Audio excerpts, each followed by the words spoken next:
There's no way we will end our marriage, Emma. Yan ang itaga mo sa bato. Ang buong akala niya ay trabaho lang ang pagpapakasal nilang dalawa. Pero tila ibang sinisigaw ng kanilang mga puso. Dear Amihan Stories presents Marrying the Janitress, written by Bernadette Escosara. Sampagitat Bulaklak! Bili na po kayo! Alok ni Nalira at Mira sa mga dumaraan. O sige na, maiwan ko muna kayo dyan ha, papasok na ako. Ani Emma sa kambal na kapatid.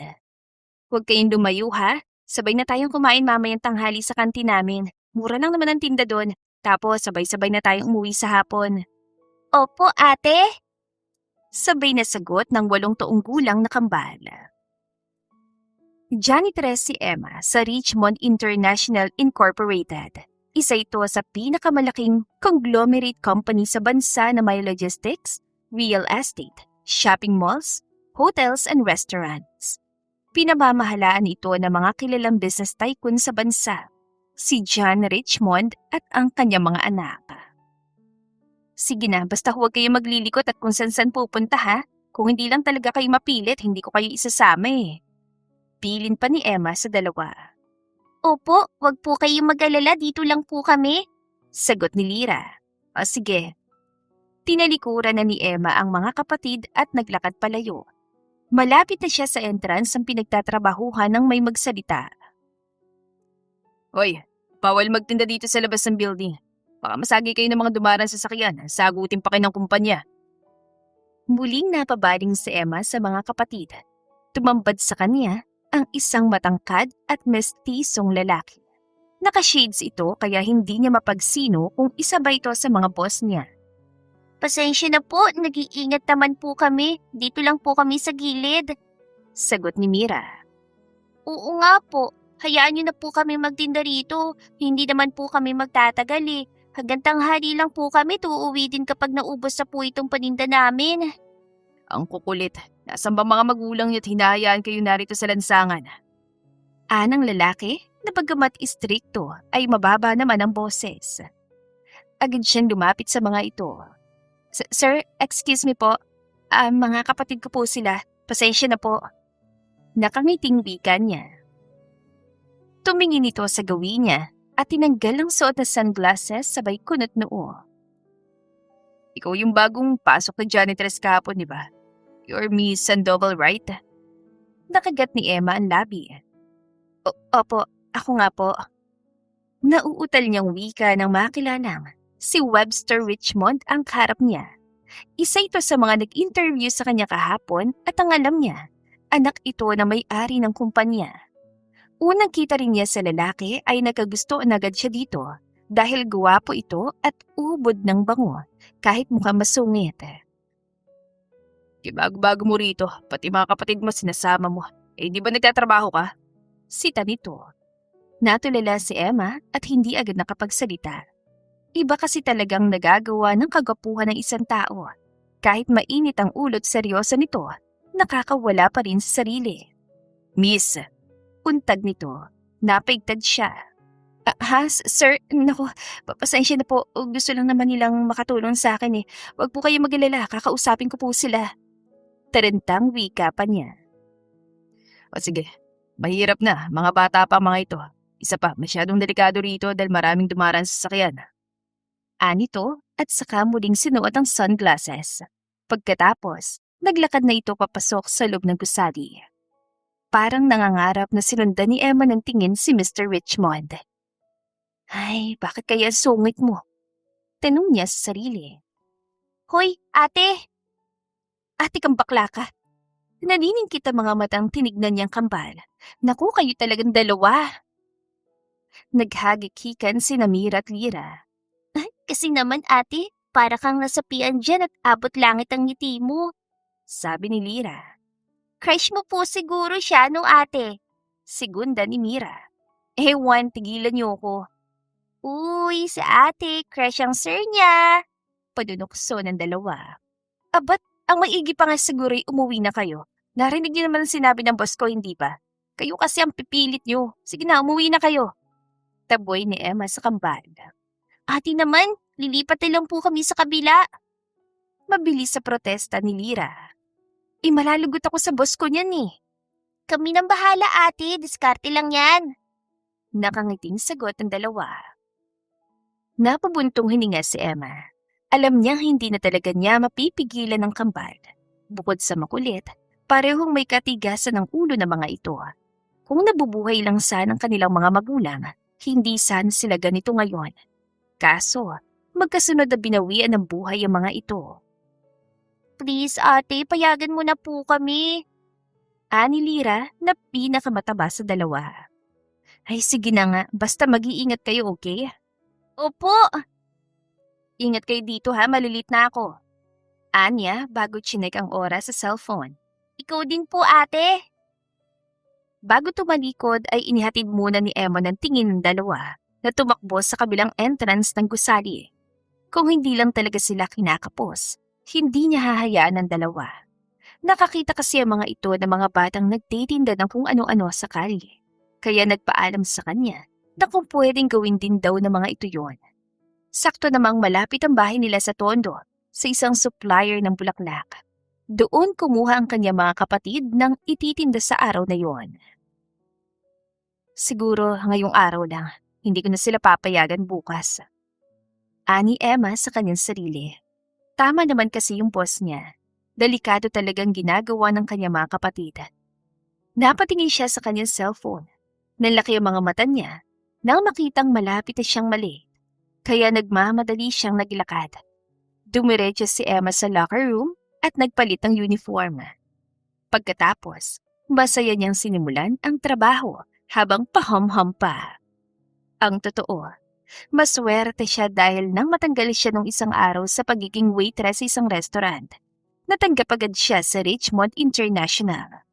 Nakabasag kasi siya ng sangkatutak na pinggan dahil bigla na lang sumulpot ang kanyang mga kapatid sa kanyang pinagtatrabahuhan. Nagalit man siya, pero wala na yung magagawa dahil natanggal na siya sa trabaho. Kaya sana wala na maging aberya dito. At sana magtagal ako. Ani Emma. Naroon siya sa top floor kung saan nag-uopisina ang chairman ng Richmond International. Abala pa rin siya sa paglilinis nang makarinig ng ingay mula sa loob ng chairman's office. Tumigil siya sa ginagawa. Pinakiramdaman niya ang paligid bago tumingin sa pinto ng opisina. Bahagya yung nakaawang, kaya dinig na dinig niya ang pinag-uusapan sa loob. At kahit ayaw niyang makiusyoso, nakita na lang niya ang sariling nakadikit sa gilid ng pinto. Pero Dad, I'm old enough. Lampas na nga ako sa kalendaryo. Hindi nyo na dapat pinapakilaman ng personal kong buhay. Mag-aasawa ko kung kailan ko gusto. Narinig niya sabi ng isang lalaki. At kung hindi siya nagkakamali, boses iyon ni Webster Richmond. Yun na nga eh. Matanda ka na. Kaya kailangan mo na mag-asawa, Webster. Ibibigay ko na lahat ng mana mo kung mag-aasawa ka bago matapos ang taong ito. Matigas na turan ng nasisiguro niyang matandang Richmond. What? That's unfair. Alam mo wala akong girlfriend, kaya paano ako mag-aasawa? Problema mo na yan, Webster. But Dad, higit 6 na buwan na lang at matatapos ng taong ito. Ayoko naman mag-asawa nang hindi ko muna kinikilala ng lubos. Sapat ng panahong yan para makahanap ka ng matinong mapapangasawa. Pero kapag hindi mo nagawang gusto ko, 30% lang ng mamanahin mong makukuha mo. Ang iba doon, ibibigay ko sa mga kapatid mo. At si Erickson ang magmamana ng pinakamalaking bahagi. Nakikita ko kasi ang pagsisikap niya sa kumpanyang ito. Isa pa, meron na siyang pamilya. May anak na siyang magmamana ng kayamanan ng mga Richmond. Hindi matitinag na wika na matanda. Pero Dad, nagkakasino si Erickson. Paano niya maatim na ipamana ang mga ari-arian niyo at kumpanya sa mga anak niyo sa labas? Galit na pahayag ni Webster. Why not? Isa pa, hindi naman lulong si Eric. Pampalipas oras niya lang yon. At katulad ng sinabi ko, nakikita ko mga pagsusumikap niya sa trabaho. Hindi mo alam mga pinagagagawa niya. Wika pa ng binata sa ama. Basta ang sinabi ko na. Kung hindi ka makakahanap ng babaeng pakakasalan mo, ako na mismo gagawa ng paraan para hanapan ka ng mapapangasawa. Anito. Pero Dad, wala nang pero-pero. My decision is final. Pinal na wika ng matanda. Katahimikan ang sunod na narinig ni Emma. Aalis sana siya sa kinatatayuan nang biglang bumukas ang pinto. Sa gulat ay natumba siya. Aray! Hiyaw niya nang maunang bumagsak ang kaliwang pisngi sa sahig. What the heck are you doing here? Paggalit na tanong ni Webster. Kahit na nasaktan, dali-dali siyang tumayo. Nako, sorry sir. Ano po kasi, kakatok po sana ako maglilinis sa loob. Palusot niya at saka ngumiti ng pilit. Itong napapala ng tsismosang katulad mo, Emma. Ano, kinig pa more? Buwelta ng tinig sa isip niya. Hindi ikaw yung nakasign dito, hindi ba? Iisang linya ang mga kilay na tanong pa nito. Hayaan mo na yan. Mukhang wala si Art. Narinig niya ang sabi ni Mr. Richmond. Lihim na napangiti si Emma dahil nakalusot siya. Hindi naman sumagot ang binata, pero matagal na siya nitong pinagmasdan, lalo ng pisngi niya. Pagkatapos, kumurap-kurap pa ito ng ilang beses bago nagmamadaling umalis na para bang hinahabol ito ng 10 kabayo. Anong nangyari doon? Kunot noong tanong niya sa sarili sabay ilig. Iha, Kuha na matandang Richmond sa kanyang atensyon. Po, sir? Baling niya rito. hindi ba maglilinis ka? Opo. Sige na, simulan mo na. Ano palang pangalan mo? Emma po. Emma Sandoval. Tugon niya. Okay. Ngumiti pa ito bago hinarap ang mga papeles na nasa ibabaw ng mesa. Mukhang mabait ang matanda kaysa sa anak nitong si Webster na parang laging pasa ng mundo. Pero base sa narinig niyang pag-uusap na mag-ama kanina, may pagka-manipulative din ito. Hindi mo na yung problema, Emma, kaya magtrabaho ka na para magtagal ka sa kumpanyang ito. Anya sa isip. Kinabukasan, muli siyang kinulit ang kambal na kapatid na sasama sa trabaho niya. Hindi na naman siya nakatanggi, lalo't magaling mambola ang dalawa. Nangako rin ang mga itong mag-iingat at hindi gigit na sa daan. Naku, lagot ako kay Sir Webster kapag nakita na naman kayo noon. Kamot ulungan niya sa kambal. Kung lumipat na lang kaya kayo ng ibang mapupwestuhan, baka kasi mawala na naman ako ng trabaho nito eh. Huwag kang mag-alala ate. Hindi ka naman namin ipapahamak. Mukha namang mabait yung si Sir Webster mo eh. Ani Mira. Naku, kayo talaga. Ano na namang kalukuhan ang iniisip niyo ha? Basta kami nang bahala. Ayaw na namin lumipat ang pwesto kasi may mga suki na kami dito. Hindi ba, Mira? Ani Lira. Oo nga po ate. Sayang din naman ang kikitain namin. Malaking tulong na to pambili ng gamit namin. Segunda ni Mira. Napailing na lang siya. Ay, bahala na nga kayo. Sige na, papasok na ako sa loob. At tulad ng dati ha, hintayin niyo ako sa kantin kapag orasan ng pananghalian. Kilala naman kayo ni Kuya Guard kaya papapasuko niya kayo. Sabay na tumango ang mga ito. Nakangiting ginulupan ni Emma ang buhok ng dalawa, pero dagli rin yung napawi nang makitang papalapit sa kanila si Webster na mukhang kabababa lang mula sa kotse nito. Naku, patay, nandiyan na si Sir Webster, sabi niya sa dalawa. Hey kids, nandito na naman kayo. Sita nito sabay baling sa kanya. Hello po Sir Webster. Kumusta po kayo? Pasensya na po, nandito na naman kami. Agad na sabi ni Lira. Hindi ba't sinabihan ko na kayo kahapon? Anong binata? Oo nga po. Sagot naman ni Mira. Pasensya na po ulit. Gusto lang naman po naming makatulong sa atin namin na mag-ipon. Malapit na po kasi yung pasukan. Ayaw po naming iasa lahat kay ate ang pambili namin ng mga gamit. Pero hindi niyo obligasyon yun. Ang mga magulang yung bahala doon. Pero po sir, wala na po kaming nanay at tatay. Patay na po sila. Tapos marami pa pong bayaring utang si ate kaya tinutulungan po namin siya. Ani Lira. Natigilan ang binata at napatingin sa kanya. Alanganin siyang umiti. Pasensya na po kayo, sir. Tama po yung mga sinabi nila. Pero po, alam ko namang hindi talaga sila dapat nagtatrabaho. Kaso mapipilit po eh. Kaya kaysa naman po gumawa sila ng ibang paraan nang hindi ko nalalaman. Sinasama ko na lang sila dito. Ayoko rin namang magsinungaling sila sa akin. Paliwanag niya. At sir, bukod po sa bayarin at pambili ng gamit namin sa eskwela, nag-iipon po kami pampagamot ni Lira. May sakit po siya eh. Saad ni Mira. Sa kabilang banda ay lalong nawala ng imik si Webster. Ilan sandali niyang pinagmasdan ng magkakapatid. Base sa palitan ng mga salita, ang Lira na tinutukoy ng isa pang bata ay ang mas mataba dito. Sorry po talaga sir, hayaan niyo po sa susunod hindi ko na po sila pasasamahin dito. Ani Emma, umiling siya.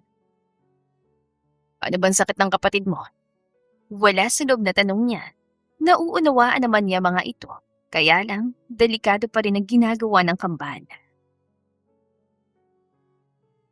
May maliit pong tumor sa pituitary gland ni Lira. Operable naman ang kondisyon niya pero wala pa kaming pera. May sakit palang kapatid mo, tapos sinahaya mong magbilad sa araw. Pasensya na sir, wala rin po kasi akong mapag-iiwanan sa kanila eh. Kung sa kapitbahay po namin, kailangan ko pang bumayad. Paliwanag nito.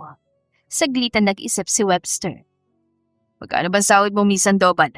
Tanong niya. Nasa 18K po, may mga kaltas pa, kaya mga 15K lang pong matitira sa akin. Ah, okay. Ano pong okay? Tanong ng babae. Ang ibig sabihin, bibiling ko ng mga paninda ng mga kapatid mo. Tapos, isama mo na rin sila sa loob. Iwanan mo na lang sila sa kantina. Talaga po? Gulat nitong wika. Yes, magkano ba lahat ng yan? Baling ni Webster sa kambal. Hindi naman bato ang puso niya. Ngunit bukod sa nadaramang awa, may kakaiba ring damdaming pilit na sumisingit sa puso niya. At hindi niya alam kung para saan yon.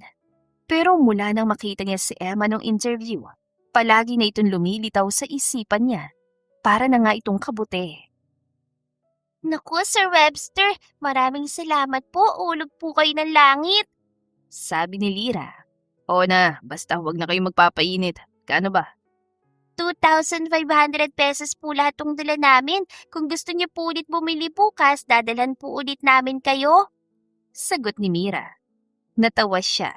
Bagay na matagal ng panahong hindi niya ginagawa. Kitang-kita pa niya kung paano natigilan ang tatlo at titig na titig sa kanya. Naku Mira, nakakaya naman kay Sir Webster. Ikaw talaga? Saway ni Emma dito na makabawi. Eh bakit naman po nakakahiya? Eh wala naman po kami ginagawang mali. At saka legal po ito, hindi illegal. Sagot ng kapatid dito. Napakamot na lang sa ulo ang dalaga at apologetic na tumingin sa kanya. It's okay, Miss Sandoval. I understand. At sige, bukas dalhan niyo ulit ako. Pero hindi na kayo magtitinda sa lansangan, okay? Yay! Okay po! Masayang tugon ng kambal. Dumukot si Webster ng pera sa kanyang wallet, pagkatapos ay iniabot niya yon sa dalawang bata. Keep the change. Anya. Binilang yun ng mga ito. At nanlalaki ang mga matang napatingin sa kanya. Ang laki naman po nito, sir. Ito po yung 2,000. Iniabot sa kanya ni Mira ang 2,000. 5,000 kasi ang ibinigay niya. No, sa inyo na yan. Eh sir, baka naman po madali kaming yumaman nito. Muli siyang natawa. Ano naman ngayon kung madali kayo yumaman? Ang importante, hindi na kayo pakalat-kalat sa lansangan. Baka kasi kung ano pang mangyari sa inyo. Napangiti ang dalawa, habang si Emma naman ay titig na titig lang sa kanya na parang natuklaw ng ahas.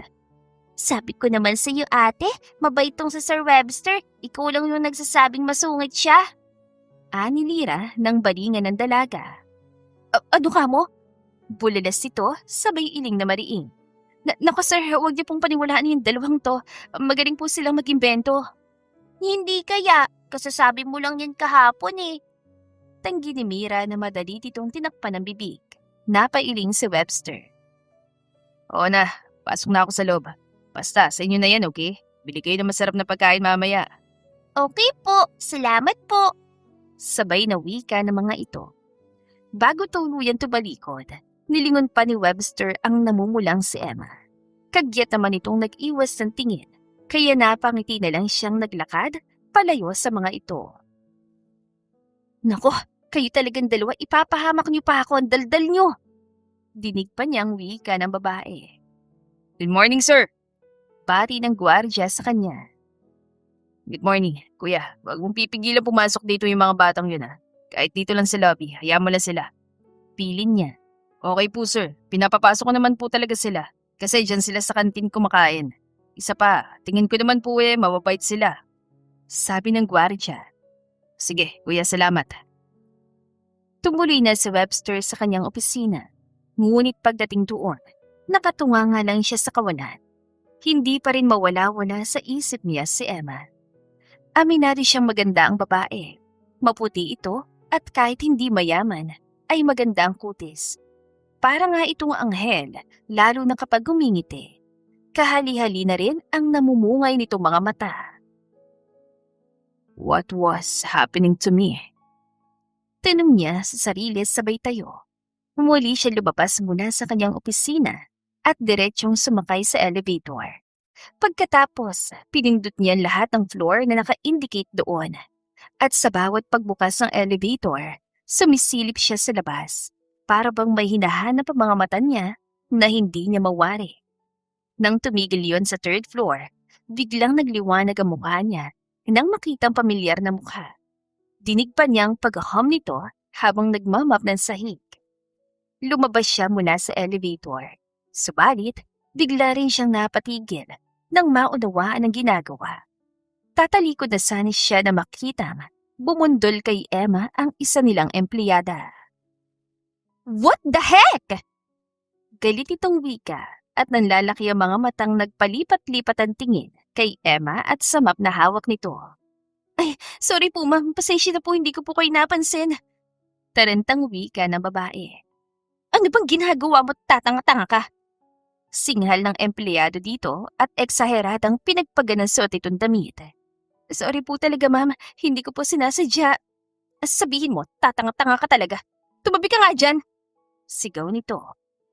Kitang-kita niya ang paglunok ni Emma kasabay ng pamumula ng mukha. Pinagtitinginan na kasi ang mga ito ng mga empleyado sa palapag na yun. Tumikim siya ng malakas. Kagiyat na napalingon sa kanyang dalawa. Parehong nakalarawan sa mga mukha ang pagkagulat. Sir Webster! Bulilas ng empleyada niya. Tinignan niya ito. Is that how you treat our janitress here? Walang kangiting-ngiting tanong niya. Hindi po kasi siya tumitingin sa nililinisan niya kaya nakakasagi siya. Hindi magkandatutong paliwanag nito. Hindi tumitingin sa nililinisan? O ikaw yung hindi tumitingin sa nilalakaran mo? Hindi nakasagot ang babae. Tinignan naman niya si Emma na yukong-yuko na sa mga sandaling yun. Nagingit-ngit na iginala niya mga mata sa paligid. Everyone! Kuha niya sa atensyon ng lahat. Hindi porket komportable kayo nakaupo sa mga pwesto nyo ay hindi nyo na ire-respeto ang ibang empleyado dito sa Richmond International. Kung walang utility department, sa palagay nyo ba magiging komportable pa kayo sa pagtatrabaho dito? Natahimik ang lahat. Ang babaeng kaharap niya ay yumuko na rin. Hindi nyo ikabababa kung hihingi kayo ng pasensya, lalo na kung kayo naman yung nagkamali. At lalong walang masama kung tatanggapin yung paghingi ng paumanhin sa inyo na ibang tao. Manners are always important in this business. Kaya kung gusto nyong umunlad ang mga sarili nyo, matuto kayong rumespeto ng ibang tao. Ka-level man ninyo o hindi. Huwag nyo nang ipagkalat dito ang ugaling kalye nyo. Dahil baka makahawa pa kayo ng iba. Naintindihan nyo? Yes, sir. Iisang sagot ang mga ito. Now, get back to your work. And you, miss. Baling ni Webster sa malditang empleyada. Next time na makita ko pang ganyan ang trato mo sa kapwa mo empleyado, magbalot-balot ka na. Dahil tinitiyak ko sa iyong mawawalan ka ng trabaho. Ora mismo. Iyon lang at inis niyang tinalikuran ng mga ito. Muli siya sumakay sa elevator at pagdating sa kanyang opisina, padirek siyang naupo sa kanyang swivel chair. Hindi niya talaga alam kung ano nangyayari sa kanya, pero may palagay siyang may kinalaman doon, si Miss Sandoval. Samantala, si Emma naman ay tinapos lang ang kanyang pagmamap at bumalik na sa utility area. Doon ay naabutan niyang may edad na babaeng si Miss Lucia. Oh Emma, bakit parang pinagsakluban ka ng langit at lupa riyan? Kaninang ganda-ganda pa ng ngiti mo Puna ng may edad na babae. Kasi po, nasungitan ako ng isang empleyado sa third floor. Nako, masanay ka na. Alam mo ba, ganyan din ako nun. Muntikan pa nga kung ilang paso eh. Ay, grabe naman yun. Kapag ganun, lalaban na talaga ako. Eh wala naman akong magawa. Ayoko namang mawalan ng trabaho. Sabi nito. Napabuntong hininga si Emma, pagkuway hindi napigilan na mapangiti. Oh, para saan naman yan? Tanong na matanda. Eh kasi naman po, ipinagtanggol ako ni Sir Webster. Eh ganun naman pala. Eh bakit kanina nakasimangot ka? Eh bago po kasi ako ipagtanggol ni Sir, napagsabihan na ako ng masasakit na salita. Medyo napahiya po talaga ako. Wag mo nang isipin yon. Ang mahalaga, alam na mga boss natin na hindi naman tayo nagsisimula ng gulo dito. Opo nga eh, pero in fairness talaga kay Sir Webster, mabait pala siya. Natawa ang kasamahan niya. Mabait naman talaga mga Richmond, Emma. Hindi lang halata dahil seryoso sila sa mga trabaho nila. Kung sa bagay, sang-ayon niya. Tumingin sa orasan si Miss Lucia. Oh, lunch break na pala. Saan ka kakain? Sa kantin po. Nandun po kasi yung mga kapatid ko. Ikaw po ba? Sagot niya bago niligpit ang mga ginamit sa paglilinis. Dito ako kumakain. Nagbabaon ako para makatipid. Nag-aaral pa kasi sa college ang bunso ko. Nito habang inilalabas ang baunan. Ako nga din po nagtitipid. May pinag-iipunan eh. Kinuha niyang bag niya sa locker.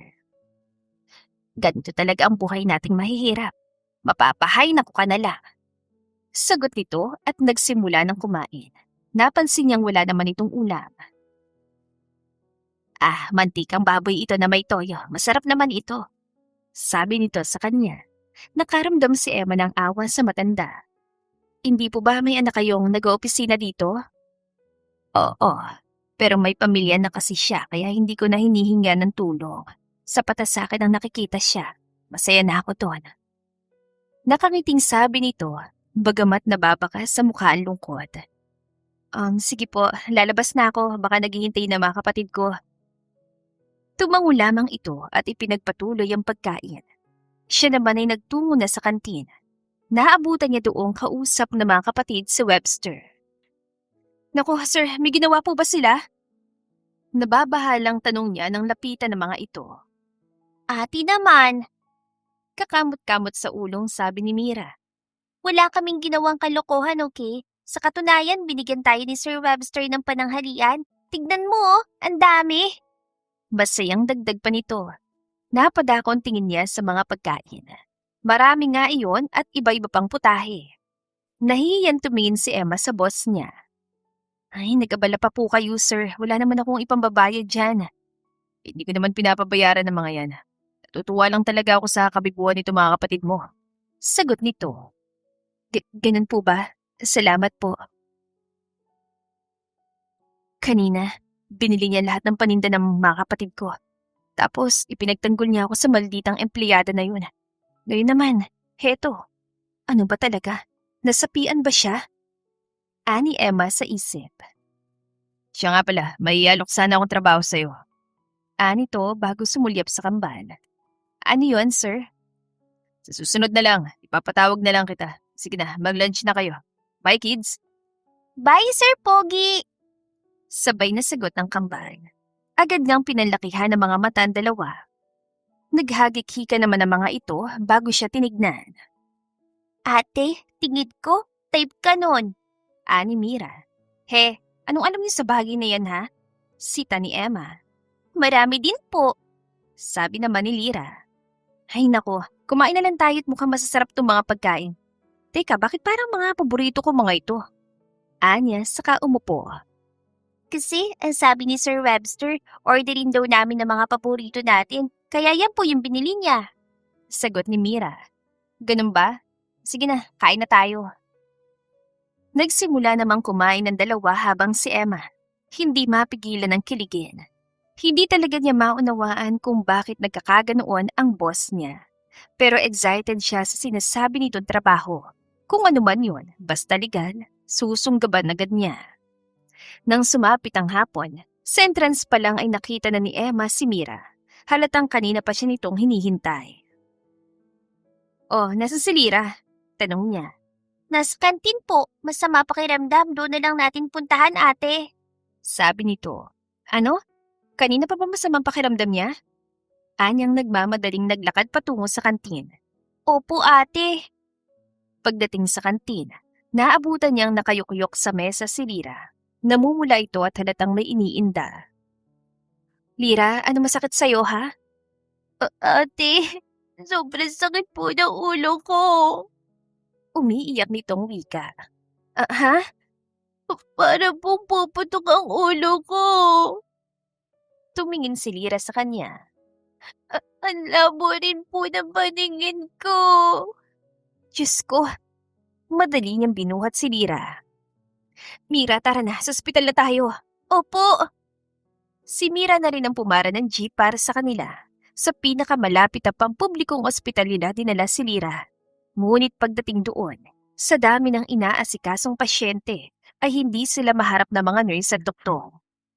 Nurse, baka naman pwedeng maisingit itong kapatid ko. Pakiusap ni Emma. Maghintay ka, miss. Hindi lang kayo yung kailangan sikasuhin. Nakikita niyo namang maraming pasyente. Nakasimangot at tugon nito at hindi na siya pinagtuunan ng pansin. Naiiyak na siya sa inis dahil napapansin niyang hindi na halos makahinga si Lira, kaya napagpasyahan niyang dalhin na ito sa private hospital. Doon ay agad naman itong inasikaso. Miss, alam mo naman siguro ang sitwasyon ng kapatid mo, hindi ba? Anang doktor, madaling araw na yon.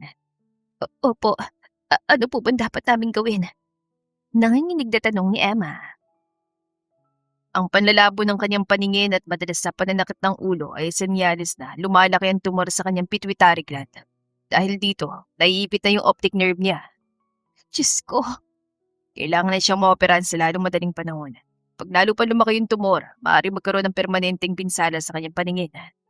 Ano ho? I'm sorry, miss. Pero yun yung nakikita namin panganib sa kondisyon niya ngayon. Sandaling natulala si Emma. Kasabay ng sunod-sunod na pagpatak ng kanyang mga luha. Awang-awa siya kay Lira dahil napakabata pa nito para makaranas ng ganoon. Kaya gagawin niya lahat para mailigtas ito. Lumunok siya tumingin ulit sa doktor.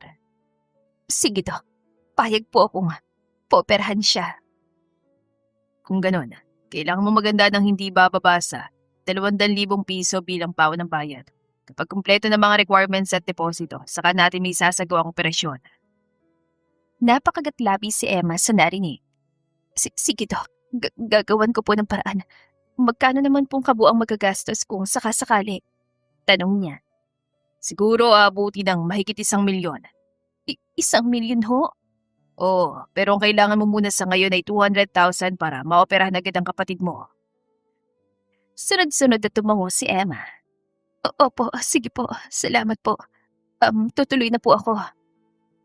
Tumayo siya. Ni hindi na malayan kung paano nakalabas mula sa opisina ng doktor.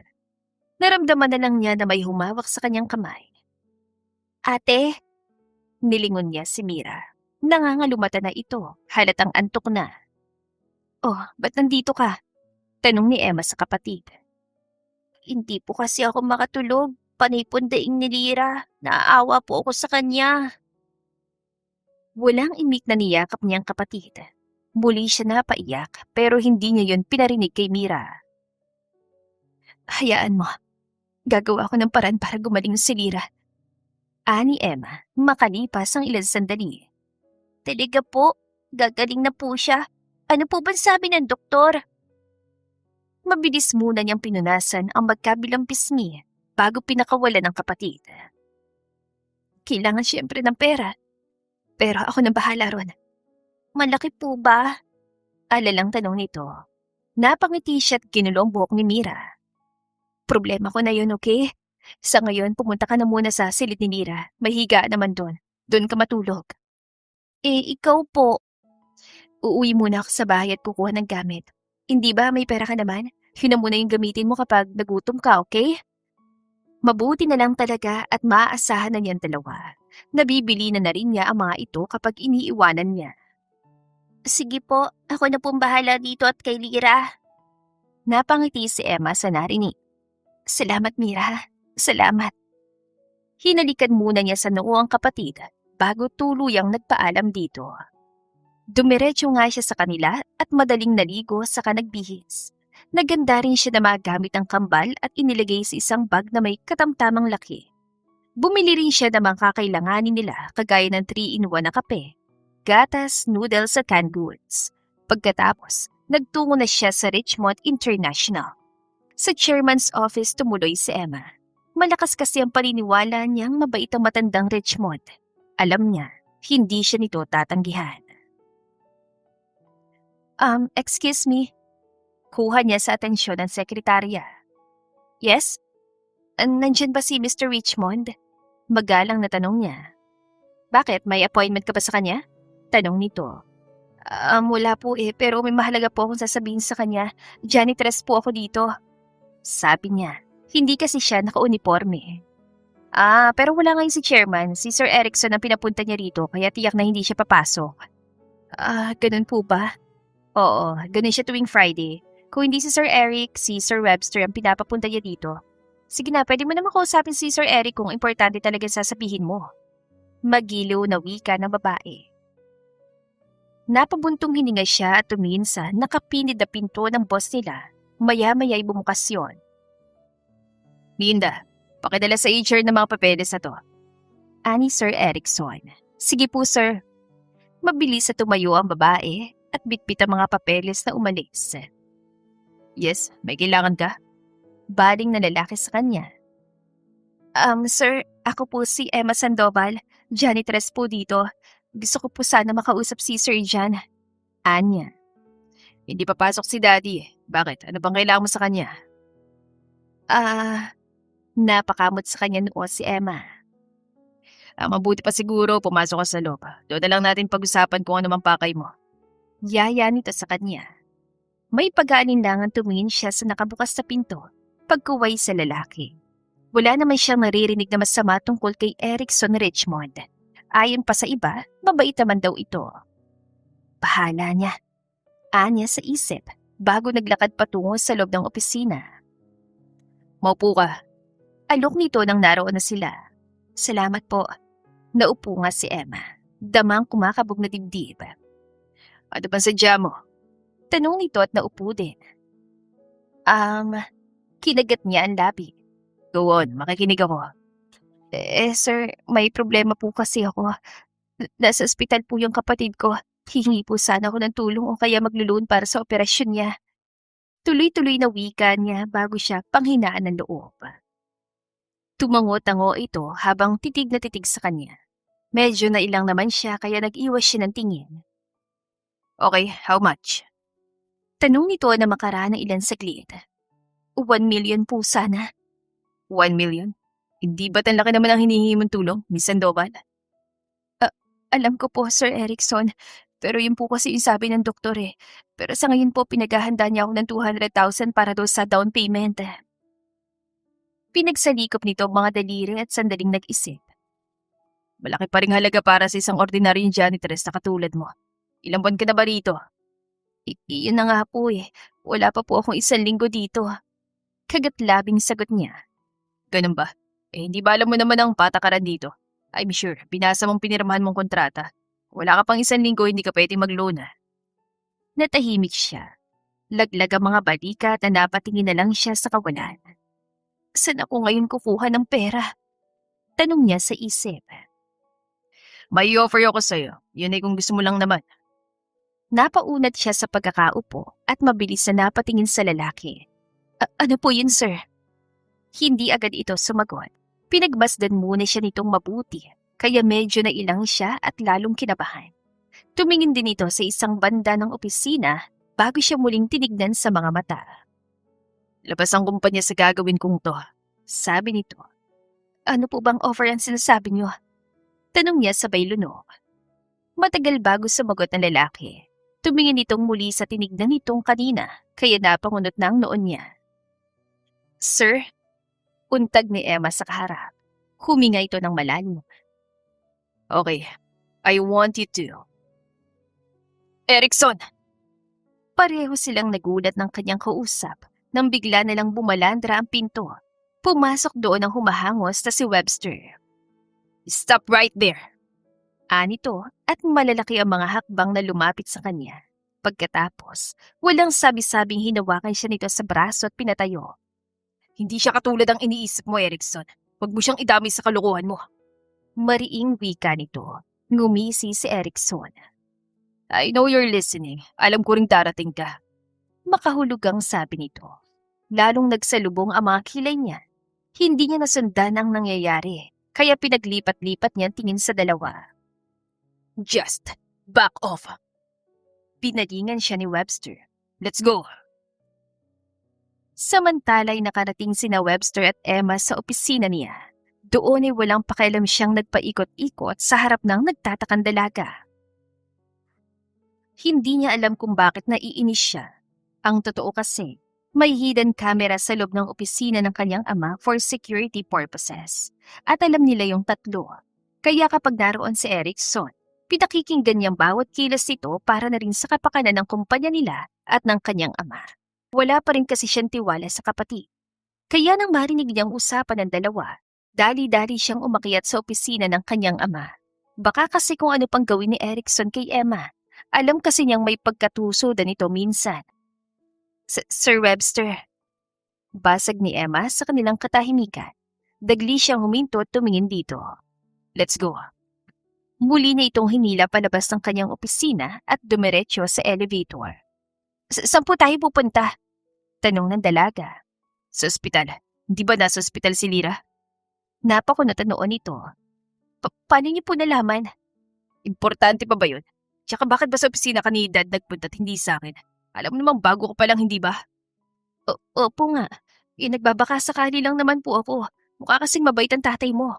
At ako, hindi. Hindi naman po sa ganoon. Napabuntong hininga siya. Hindi ba sinabi ko naman sa'yo, bibigyan kita ng trabaho? Napakamot ito sa noo. Ay, oo nga pala. Sorry po na wala na sa isip ko dahil sa nangyari kay Lira. I understand. Sa ngayon, unahin muna natin ang operasyon ni Lira. Napakarap-karap ito. Tutulungan niyo po ako, Sir Webster? Yes, hindi pa ba obvious? Kasi naman sir, mukha kang aburido na ewan eh. Napatingin si Webster sa refleksyon niya sa metal na dingding ng elevator. Sa lubong nga makilay niya at ang dami ring gatla ng kanya noo. Inayos niya ang sarili bago nilingon si Emma. Iniisip ko lang si Lira. Palusot niya. Napangiti ito. Ang lakas naman po ng kapatid ko sa inyo. Hindi naman kaya ng konsensya kung hindi siya tulungan. She already made an impression in me, remember? Kung ganun po, salamat na agad. Saka ka na magpasalamat kapag magaling na si Lira. At isa pa, hindi to libre. Nakita niyang paglunok nito. Ano po bang kapalit ito? Saka ako na rin sasabihin sa iyo, Emma. Basta, wag lang akong tatakbuhan ha. Sunod-sunod itong tumango. Hindi po, promise. Alright, halika na. Narito na tayo. Nang bumukas ang elevator sa basement parking, iginiya ni Webster ang dalaga sa kanyang kotse. Sa ospital naroon si Lira. Tanong niya sa katabi ng buksan ng makina ng sasakyan. Sa Lady Fatima Medical Center po. Ngumiti ito. Well, kung nakikita ko naman na gusto mo rin siya, why not? Hindi naman importante sa akin ang estado ng buhay ng mga mapapangasawa niyo. Ang mahalaga sa akin ay kung anong klase siyang tao. Then, hindi talaga ako nagkamali ng pagpili sa kanya. Kung yun ang sinasabi ng puso't isip mo, then siguro nga, isa pa, maganda rin siya iho. Napangiti siya. That's true, Dad. Sige na, tutuloy na po ako. Nagpunta lang talaga ako dito para sabihin sa inyong pasya ko. Makakaasa ka sa aking suporta, Webster. Thanks, Dad. Anya at saka maluwag ang dibdib na bumalik siya sa opisina. Successful ang naging operasyon ni Lira, kaya naman nakahinga na ng maluwag si Emma. Bukod kasi sa tapos ng problema niya, isa rin si Webster sa nagpapangiti sa kanya. Halos araw-araw itong naroon sa ospital at tinutulungan siyang magbantay kay Lira. Emma, Anito paglabas niya ng van mo. Uwi ka na ba? Nakangiting tanong niya. 9:09 na rin kasi ng gabi. no, gusto ko muna kitang makausap. Unti-unting nawala ang kanyang ngiti. Bigla siyang kinabahan sa nakikitang kaseryosohan sa mukha nito. Sige, maupo muna tayo. Yaya niya sa may sofa. Tulog na rin ang kambal kaya malaya na silang makapag-usap. Malaki naman kasi ang kinuha silid ni Webster para kay Lira at may sarili pang kamang bantay kaya doon na sila nag-i-stay ni Mira. Ilang sandaling katahimikan ang namayani sa kanila bago nagsalita ang lalaki. About dun sa sinasabi kong trabaho. Ano ba yon? Huminga ito ng malalim. I think, alam mo na ang gusto kong mangyari. Nito sabay lingon sa kanya. Kung tungkol ito sa paghahanap mo ng asawa, pumapayag ako. I knew it. Napakinggan mo ang pinag-usapan namin, Dad. Nahihiyang nag-iwas siya ng tingin. Narinig ko nga yung usapan niyo kaya naisip ko na nitong mga nakarang araw na baka ito talaga yung sasabihin mo. Kaya huwag kang mag-alala, tutulungan kita. Malaki ang utang na loob namin sa'yo kaya nararapat lang yung gantihan. Salamat, Emma. Maraming salamat. Ngayon, makakahinga na ako na maluwag. Bigla siyang nakadama ng lungkot sa narinig. Ayaw man niyang aminin sa sarili. Pero umaasa ang puso niyang may iba pang dahilan kaya siya nito pakakasalan. Na hindi lang yun tungkol sa pagtulong nila sa isa't isa. Dahil sa mga nakalipas na araw, ang simpleng paghanga niya rito ay mas lalo pang yumabong at hindi niya alam kung hanggang saan siya dadali niyon. May nasabi ba akong mali? Untag ni Webster, umiling siya. Wala naman. Kailan tayo mag-ayos ng mga papel natin? At saka alam na ba to ng daddy mo? Yes. Anong sabi niya? Wala naman. Ang gusto lang naman niya mag-asawa na ako. Hindi ba niya tinanong kung sino yung aasawahin mo? Tinanong. Pero nasabihin kong ikaw, hindi na siya nagtanong pa. Sabi pa niya, mukha ka raw mabait na bata. Napangiti siya. Hindi talaga ako nagkamali ng pagkakakilala sa ama mo. Alam ko mabait din siya. Tama ka. Kaya nga mahal ko pa rin siya kahit ganun siya. Anong ibig mo sabihin? Bumuntong hininga ito. Babaero kasi si Dad noon, pero si Mami lang yung pinakasalan niya. Malaman ni Mami ang tungkol sa pang-anim na anak ni Daddy, inatake siya. Bata pa kasi yung nabuntis si Dad at kasambahay pa namin. Ano ka mo? Ganong katinik ang daddy mo? Oo, isang bagay na hindi ko may pagmamalaki sa kahit na sino. Pero sabi mo naman noon, hindi ba? Yeah, wala namang matay si Mami, hindi na siya ng babae. Pinangako niya yun habang inililibing si Mami. Ibig sabihin lang noon, mahal na mahal niyang mami mo. Siguro nga. Pero ang dami niyo rin 6 ka mo kayo? Tumango ito.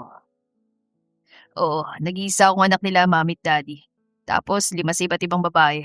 Sa Richmond lahat sila nagtatrabaho, sa ibang kumpanya lang sila naka-assign. Kaya pala. Ikaw pala yung legal na anak. Si Sir Erickson. Nakita niyang sumimangot na lalaki. Sip-sip siya kay Dad. Lahat ng gusto ni Dad, sinusunod niya. Parang hindi naman. Parang kagaya mo rin siya na mabait at masunuring anak. Hindi, sip-sip talaga siya. Masyado rin siya maangas at laging may gustong patunayan. Nitong mas lalong nagusot ang mukha. Natawa siya. Sinama naman siya nito ng tingin. Alam mo, Webster, para kang bata. Sabi ni Emma. Bata na kung bata. Basta hindi ko talaga gusto mga ginagawa niya. Halos magkasing edad lang naman kami pero palaging paparo sa kanya si Dad. Nagsiselos ka na siguro kasi ibang trato ni Sir Jan sa kanya. Hindi Bakit naman ako magsiselos meron din ako na meron siya. Pero kung hindi ka magpapakasal, mapupunta sa kanya yung mas malaking parte ng yaman niyo, hindi ba? Wala naman akong pakialam dun. Talaga ba? Bakit parang hindi yan ang narinig ko? At saka bakit pakakasal tayo? Panunodyo pa niya. Umismit ito. Basta. Nito, sabay taas na isang kilay. Teka nga, kanino ka ba kampi? Sa kanya o sa akin? Baka nakakalimutan mo, hiniligtas kita sa masamang balak niya. Napakunot na noon niya. Ay, oo nga pala. Paano ba na lamang nag-uusap kaming dalawa? Bigla ka na lang kasing dumating at tumutol sa mga sinasabi niya. May hidden camera sa silid ni Dad for security purposes. Ha? Alam ba niya yon? Of course, alam namin yung tatlo. Napaisip siya. Kaya pala sabi niya nakikinig ka raw. Oo, kasi naman, bakit ba doon ka nagpunta?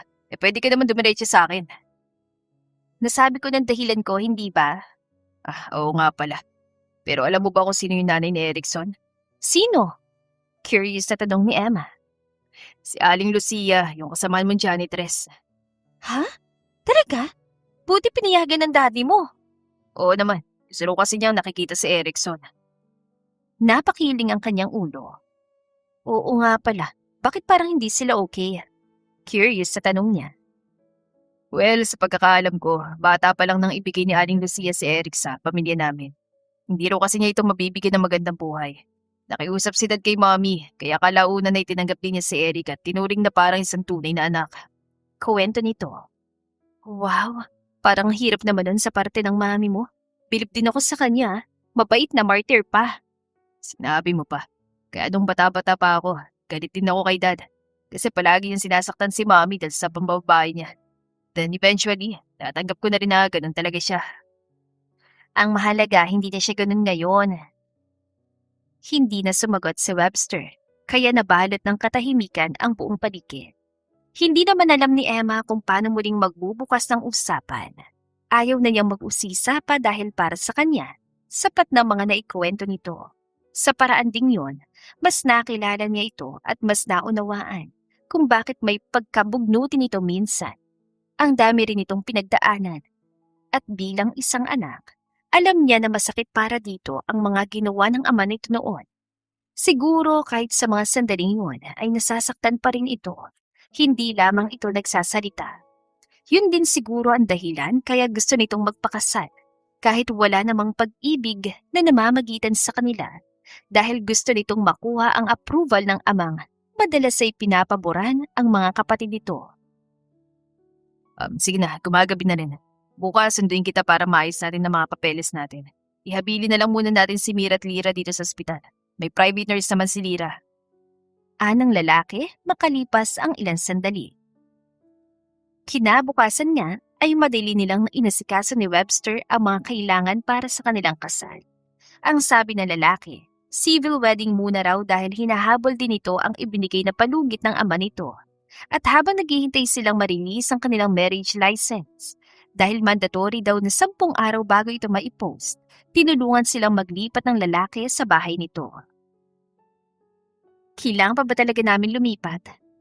Tanong niya kay Webster habang inaayos sa mga gamit nilang magkakapatid sa isang kahon.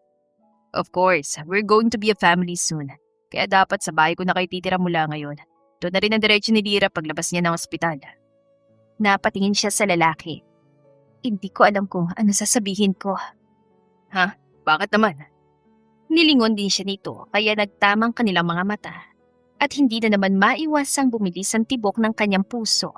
Ganoon din ang matulala. Sa bawat sandaling lumilipas sa kasama niya lalaki, tila mas lalo siyang nahuhulog dito. Kaya hindi na siya magtataka kung isang araw, mahal na niya ito. Ang kaso, hindi niya alam kung kakayanin din ba nitong mahalin siya na isa sa mga bumabagabag sa kanya. May problema ba? Untag sa kanya ng kaharap. Ha? You're crying. Nito at masuyong pinahira ng daliri ang nabasa niyang pisngi. Kagyat siyang napalayo dito dahil sa kakaibang pakiramdam na gumapang sa kanyang buong katawan. Pagkatapos, inayos niya ang sarili. Wala to. Nalulungkot lang ako kasi mula pagkabata, dito na kami nakatira sa bahay na ito. Ito na lang din yung tanging alaala ng mga magulang namin eh. Pagsisinungaling niya. Ang totoo, sa mga sandaling iyon pa lang, ay nasasaktan na siya sa kaalamang hindi siya makakayanang mahalin ni Webster. Kung ganun, hayaan natin ang bahay na ito dito. Kung gusto mo, paupahan mo na lang. Sabi nito. Talaga? Oo naman, basta kung saan ka masaya doon ako. Siya nga pala, nabayaran mo na ba yung mga utang nyo? Alanganing tumango si Emma. Oo, salamat nga pala. Dahil may deal sila ni Webster, binigyan siya nito ng pera para mabayaran ang lahat ng utang nila. Kaya ngayon, utang-free na siya. Wala yon. Kapag kasal na tayo, lahat ng pera ko magiging sa'yo na rin, Emma. Pagak siyang natawa. As sarap pakinggan ang mga sinasabi nito. Para bang magtatagal talaga sila. Oh, bakit? May nasabi ba ako nakakatawa? Tanong niya. Wala naman. Naalala ko lang, hindi ba tayo pipirma nung tinatawag nilang prenup? Prenup? Bakit? Naisip ko lang naman, hindi ba ganun kayo mayayaman? No, Emma, not all. At hindi ako kabilang doon. And don't bring it up again kasi walang prenup na magaganap. Walang kangiting-ngiting wika nito. Naguluhan naman siya. Kung walang prenup, ibig sabihin, maghihiwalay din tayo. What? Tumagundong ang boses ito sa buong bahay nila. Pakiramdam din niya. Anumang sandali ay magbubuga ng apoy ang mga mata nito sa galit. Nakaramdam siya ng takot. Noon lang niya nakita ang ganong itsura ni Webster. There is no way we will end our marriage, Emma. Yan ang itaga mo sa bato. At padalag itong tumayo. Ibang kahon naman ang pinagkaabalahan nitong lagyan ng mga gamit nang hindi siya sinusulyapan. Hindi niya maunawaan ang ikinikilos sa lalaki. Kaya sa mga sandaling yun pa lang, nag-aalala na siya sa kalalabasan ng kanilang pagsasama. Samantala, aburido si Webster habang naroon sa kanyang opisina. May 1 linggo na nakalipas pero laman pa rin ang isip niya ang mga sinabi ni Emma. Hindi niya alam kung bakit naisip nitong itanong ang mga bagay na yon. Akala niya, nagkakaintindihan na silang dalawa. Akala niya, malinaw na ditong kaya sila magpapakasal ay dahil gusto nilang pareho. Paano ba niya malalamang gusto mo talaga magpakasal kayo? Kung hindi mo naman sinasabi sa kanyang totoo. Naman Webster, kayo pa ba mababahag ang buntot mo? Aminin mo na kasi. Anang isang bahagi ng isip niya. At ano naman ang aaminin ko, Aber? Wala akong aaminin. Sagot niya sa kanyang sarili. Sir, ayos lang kayo? Napaayos siya ng upo nang makita ang sekretarya. Kanina ka pa ba dyan, Bianca? Tanong niya at pakunuwang binuklat ang folder na nasa kanyang harapan. Hindi naman po, kukunin ko lang po sana yung pinapipirmahan ng accounting. Nito. Ito na nga, pipirmahan ko na. Sir, What? baliktad po kasi. Lihim na lang siyang napailing bago pinasadahan ng tingin ng mga papeles, saka pinirmahan. Ito na. Iniabot niya ang folder kay Bianca. Sige po sir, daling ko na to sa accounting. Sige. Nang mawala si Bianca, napasabunot na lang siya sa sarili. Ay, ngayon, pati trabaho ko apektado na. Ano ba talaga nangyayari sa akin? Paano? Ayaw mo pa kasing aminin na mahal mo na si Emma. Mahirap pa talagang gawin yun, ha? Ikaw din, baka hindi lang prenup at paghiwalay ang maisip niya kapag babagal-bagal ka. Baka mamaya hindi na siya magpakasal sa'yo. Yun naman ang isang bahagi ng isip niya. What the? Nakakasira ka ng bait. Tinuktok pa niyang ulo bago marahas sa tumayo. Kulang lang siguro ako sa kape. Tama, kulang lang ito sa kape. Kababa nga muna at baka kung ano namang sumagi sa isip ko. Kausap niya sa sarili bago tuloy-tuloy na tinungo ang elevator. Dahil wala si Bianca, sa baba na lang niya naisipang bumili ng kape. May mga coffee shop at restaurants naman sa ground floor. Nakatingin si Webster sa sensor ng elevator nang tumigil yon sa 10th floor. Hindi siya kumibo nang bumukas ang pinto. Good morning, sir. Bati sa kanya ng 2 empleyadong lalaki at bahagya pang yumukod. Good morning. Saktong pasara ng elevator nang mapatingin siya sa labas. Nagsalubong ang mga kilay niya nang makitang isang pamilyar na bulto. Mariin niyang pinindot ang open button bago lumabas ang elevator at tuloy-tuloy na pinuntahan ang nakita.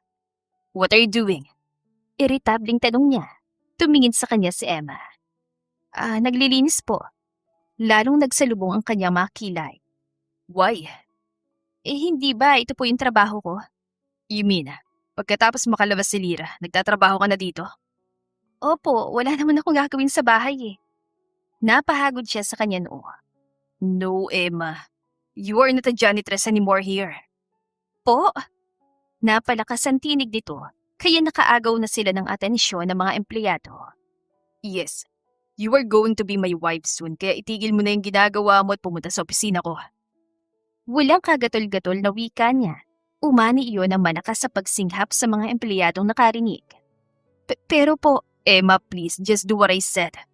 Sumimangot ito. Okay, tabi dyan.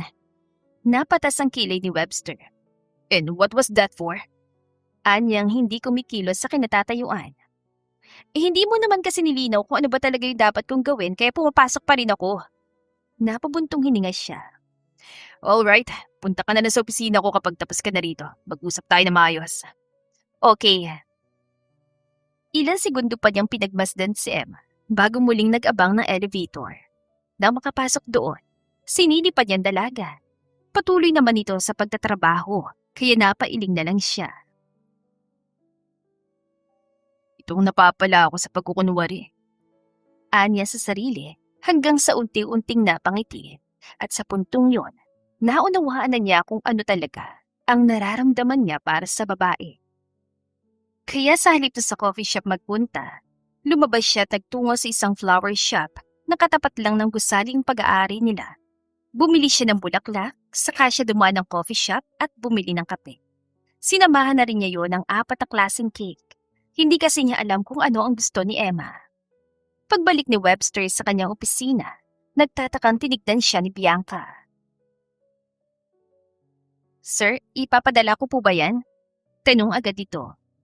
No, this is for my future wife. Ho? Yes, at darating siya ngayon. Kaya pakiclear na lahat ng schedule hanggang hapon. Okay po, sir. Salamat. Nakangiting tugon niya at magaan ang mga hakbang na pumasok ng kanyang opisina. Doon ay naganda siya habang matyagang hinihintay si Emma. Siguro, may 1 oras din ang ipinaghintay niya bago tumunog ang kanyang intercom. Si Emma na ba yan? Excited yung tanong kay Bianca.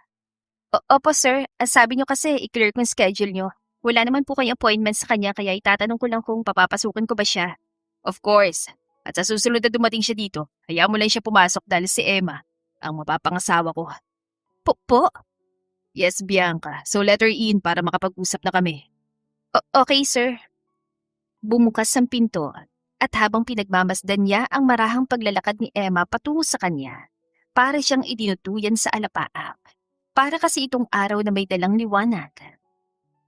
Webster? Untad nitong naroon na pala sa harapan niya. Napatayo siya. Yes, dito tayo. Inalalayan niyang dalaga patungo sa sofa. Pagkatapos, kinuha niyang biniling bulaklak. This is for you. Sa akin? Gulat nitong tanong. Yes, saka itong kape. Bumili rin ako ng cake. Ay, ano palang gusto mo dito? Kunat noong tinignan nito ang cake. Saka ibinalik ang tingin sa kanya. Okay ka lang ba? Tanong nito. Oo naman, bakit mo na itanong? Kasi ang sabi mo, mag-uusap tayo. Oo nga. Bakit may pabulaklak, pakape at cake ka pa? Natigilan siya. Ang totoo, biglang naglaho ang lahat ang naipon niyang lakas ng loob kanina. Tuloy, hindi niya alam kung paano magsisimula. Hoy, ano na? Untag ni Emma. Napakamot siya sa ulo. Totoo kasi niyan. Pwede ba kitang ligawan? Ano? Naupo siya sa tabi nito at agad na hinawakan ng palad nito. Ang totoo kasi, unang kita ko pa lang sa'yo noon. Gusto na kita. I mean, attracted na ako sa'yo. Kaya nang magbigay si Dad ng ultimatum at makita kita, ikaw naisip kong pakasalan. Huminga siya ng malalim sabay iling. It wasn't really a job I am offering. Kasama na doon ang simpleng atraksyong nadarama ko. Ngunit ang magkasakit si Lyra, ang simpleng atraksyong nadarama ko ay unti-unting lumago. Lalo't nakakilala kita ng lubusan. Nakita kita bilang isang mapagmahal na ate at nanay sa kanila. Wala naman akong pakialam kung mahulog ako sa'yo eh. Pero hindi ko inaasahan na ganito kabilis ang lahat. Pag-amin ni Webster. Anong ibig mong sabihin? What I mean is that I'm falling for you, Emma. Harder than I thought. Ha? Hinawakan niyang kamay ng dalaga. Dama niyang panginginig niyon at pamamawis. Pagkatapos, pinakatitigan niya ito sa mga mata. Yes, Emma. Kaya ang kasal na ito hindi lamang sa papel, kundi totoo sa isip at puso ko. Gusto kong bumuo ng isang masayang pamilya kasama ka at ang mga kapatid mo. Kaya ang bala ko, ipostpone natin ang kasal natin sa susunod na linggo. I want to court you. Yun ay kung papayagan mo ko. Mahabang wika niya. Sa kabilang banda ay hindi alam ni Emma kung ano ang sasabihin sa mga sandaling yun. Dama niya ang malakas na kabog ng kanyang dibdib at ang nag-uumapaw doong kaligayahan. Akala niya, hindi na mangyayari pa ang araw na mamahalin din siya ni Webster. Pero heto ang lalaki at handa siyang samahan habang buhay. Hey, please say something. And please don't cry. Nito na madaling pinahiran ang nabasa niyang pisngi. Napangiti siya, nangingilit pa rin sa luha ang mga mata. Hindi ko alam na may katugod palang nararamdaman ko, Webster. Akala ko kasi, hindi na ito mangyayari pa. Of course not. But wait, anong sinabi mo? Katugon? Ibig sabihin, gusto mo rin ako? Sunod-sunod siyang tumango. Oo, Webster. Pero sabi mo nga manliligo ka muna kaya hahayaan muna kita. Alam ko namang napakaikli pa ng panahon na magkakilala tayo. Natural lang na kailangan pa nating kilalanin ng isa't isa. Hindi naman sukatan ng ikli o haba ng panahon para malaman natin ang totoo nating nararamdaman, Emma. At sigurado ako, napakahaba ng oras para kilalanin natin ang isa't isa. We have a lifetime to do that. Sang-ayon naman ako. Pero pwede bang magtrabaho pa rin ako dito? Sandali ito nag-isip. Don't you want to go back to school? Nangislap ang mga mata niya. Talaga? Yes. Sumabay ka kina Mira at Lira. Ayusin pa nga pala nila yung enrollment nila. Kagiyat niya itong niyakap. Thank you. Salamat sa lahat-lahat. Masuyo nitong hinaplos ang likod niya. Pamilya ko na kayo, kaya gagawin ko lahat ng makapagpapasaya sa inyo. Kaya hindi ko napigilan ang sarili ko kasi ganyan ka. Anong ganito ako? Inilayo ni Webster ang sarili nito sa kanya. Dahil may mabuti kang puso at totoo lahat ng pinapakita mo. Hindi lang sa akin, kundi maging sa mga kapatid ko. Yan pa lang, hulog na ako. And I will make you fall even harder for me, Emma. Okay lang. Alam ko namang ikaw din. Mahuhulog ka ng husto sa akin. We're the same. At nagkatawanan silang dalawa. Sa mga sumunod na linggo, halos araw-araw na sinusundo ni Webster si Emma sa eskwela. Minsan ay bulaklak, minsan ay paborito niyang kape, at kung minsan naman ay simpleng oras lang ang inaalay nito sa kanya. Kasabay niyon, unti-unti rin niyang nakilala ang lalaking nasa likod ng seryoso at masungit itong mukha. Uy Emma, nandiyan na yung poging sundo mo. Ani Feli, classmate niya at isa na rin sa tinuturing niyang kaibigan. Oo nga bakla, shucks kung ako talaga sa'yo sasagutin ko na yan, kaysa naman maagaw pa ng iba. Eksaheradang wika naman ni Hiro o Hera kapag gabi. Kaibigan din niya ito. Natawa si Emma. Huwag kayong mag-alala, hindi na yung nakakawala pa. Pakakasalan ko nga hindi ba? Nagmamalaking sabi niya. O edi, ikaw nang aasawahin. At kami ang paiiyakin. Charot! Sabi ni Hiro. Nagkatawanan sila ni Feli. Biruin mo yon, ligaw tapos kasal agad, wala namang sagot-sagot, simbahan agad ang kasunod. Ani Feli. Siyempre, ganun talaga magagandang kagaya natin. Anya. Ay sus, pero kung sa akin lang mas mainam pa rin na may label na kayo kahit kutsara tinidor lang. Para mas secure mo na talaga si Papa Webster. Patiling sagot ni Hiro. Napailing na lang si Emma. Oo na, sige na. Uuna na ako sa inyo Bye. Bye, sister. Humalik pa sa pisngi niyan dalawa bago sila naghiwalay. Dadaan pa raw kasi ang mga ito sa library para mag-aral. Siya naman, hindi na kailangan kasi sa bahay ni Webster. May isang silid na puro libro ang laman at makakatulong sa kurso niyang business ad. Hi baby, kumusta ang pag-aaral mo? Nakangiting bati ng lalaki nang lapitan siya at halikat sa pisngi. Sanay na siya sa ganong gawin nito, kaya naman walang oras na hindi siya kinikilig. Ayos naman, ikaw, kumusta ang trabaho mo? Ayos naman. Nga pala, sabi ni Dad, mag-dinner daw tayo sa kanila. Sabi nito nang pagbuksan siya ng pinto. Kailan? Ilang beses na rin nakasalamuhan ni Emma at ng kanya mga kapatid si Mr. John Richmond. Madalas kasi silang imbitahan ng matanda na kumain sa mansyon nito. Naisip niya, baka nalulungkot ito dahil mag-isa na ito doon. Ngayon daw, okay lang ba? Oo naman. Doon na ba tayo tutuloy? Paano sila Mira at Lira? Daanan na lang natin sa school nila. Okay. Masigla nitong sinarang kotse at umikot bago na upo sa driver's seat. Webster. Kuha niya sa atensyon na lalaking nakatutok sa kalsada ang mga mata. May sasabihin sana ako. Tumango ito. Okay, go ahead. I'm listening. Gusto ko sana maging opisyal na tayo. Gusto kong sagutin na kita. Kagiyat itong napapreno na umani ng nakaririnding bosina mula sa ibang motorista. Kaya agad itong itinabi ang kotse at binalingan siya. Ano ka mo? Ay sabi ko tayo na. Talaga? Oo nga. Oh God. Mabilis siyang niyakap ni Webster. Mula naligawan kita, nasasabik na ako marinigin sa'yo. At ngayon napakasaya ko. Pinasaya mo ko na sobra, Emma. Ganun ka rin naman, Webster. Walang araw na hindi mo ako pinapasaya kaya heto ako. Mas lalo ka pang minamahal. At mahal na mahal din kita, Emma. Ikaw lang pakamamahalin ko habang buhay. Anito, bago siya pinakawalan at tinitigan sa mga mata. Isa na lang ang dalangin ko. Yun ay ang makasal na tayo. Patungo na tayo doon. Yes, at sisiguraduhin kong hindi mo kakalimutan ang kasal natin. Napangiti siya na malapad. Hindi talaga. Dahil ang lalaking maghihintay sa akin sa altar ay siyang una at huli kong mamahalin. At ang swerte ko dala ko simula mo't magpakailanman. Iyon lang at tinawid na nito ang pagitan ng mga labi nila. Iyon ang unang beses na nahalikan si Emma sa mga labi. Dahil marunong respeto si Webster. Isa lang sa mga dahilan kung bakit niya ito minahal. Pagkatapos niyon ay sinundo na nilang kambal sa school at tumuloy na sila sa mansyon ng mga Richmond. Doon ay naabutan nila si Erickson. I didn't know na narito ka. Ani Webster sa lalaki.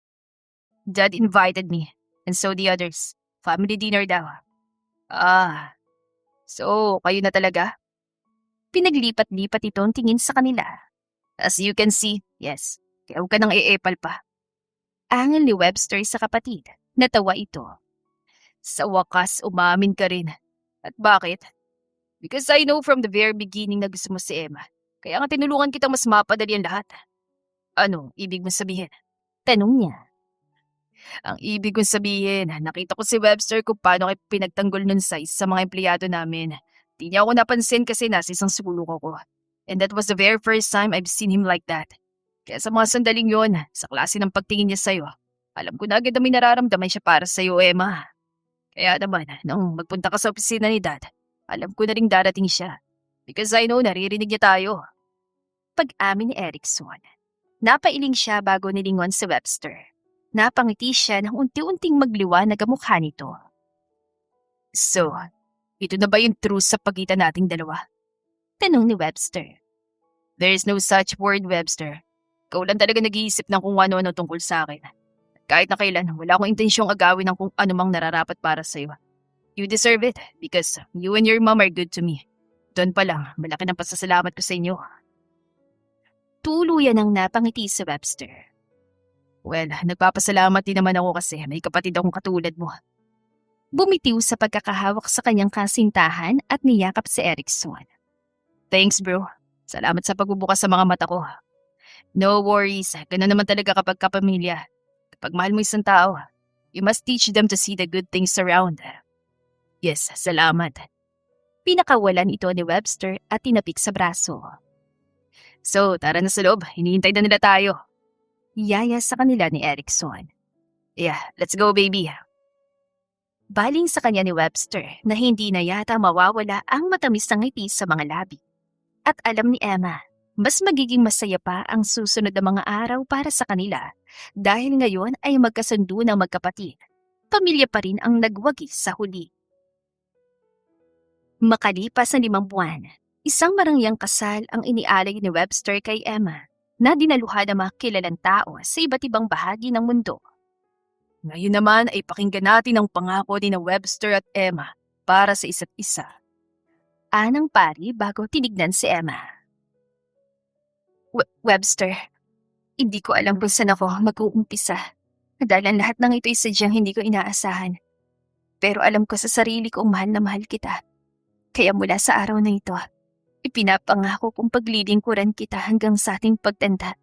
Pagiging mabuting may bahay mo ko at isang tapat na kahati mo sa lahat-lahat. At hindi ko bibitiwan ng kamay mo kahit ano pang mangyari dahil mahal na mahal kita. Nangingilid ang mga luhang wika niya. Nakangiting hinaplos ni Webster ang pisngi niya bago ito nagsalita. Emma, sa hirap at ginawa, ikaw at ikaw lang pipiliin ko. Ikaw nga aking magiging pahinga, ang aking sandalan, ang magiging ilaw ko sa kadiliman.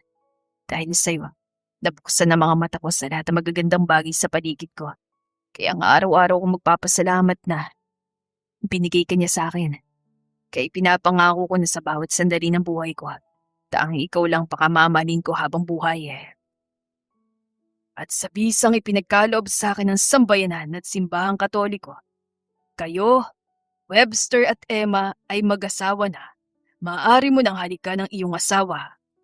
Anang pari kay Webster. Nangingislap ang mga matang itinaas nito ang kanyang belo. Mahal na mahal kita. Usan nito bago ang kini ng mga labi niya, kasabay ng masigabong palakpakan sa buong paligid. Pagkatapos ng kasal, tumulak sila patungong Maldives para sa honeymoon dahil school break naman ang ikasal sila. At dahil nasa plano na nina Webster at Emma na magkaroon ng anak kahit pumapasok siya, ilang buwan lang ay nagdalang tao siya. Talaga, magiging tatay na ako. Bulilas nito nang marinig ang sinabi niya. Oo, mahal. Yes. Hello mga anak. Hinalikan pa nito ang wala pa namang umbok na tiyan niya. Mga anak talaga? Natatawan tanong niya rito. Yes, baby. Kasi gusto ko, kambal sila para dalawa agad. Well, hindi naman malayong mangyari yan dahil nasa lahay namin ang kambala. Kaya nga. Kaya masaya ako dahil sa wakas, magkakaanak na tayo. Hayaan mo, hindi sila magiging balakid sa pag-aaral mo. Pagkatulong natin silang palalakihin. Aasahan ko yan, mahal. Oo naman, baby. Alam mo naman na ayaw kong mahirapan ka.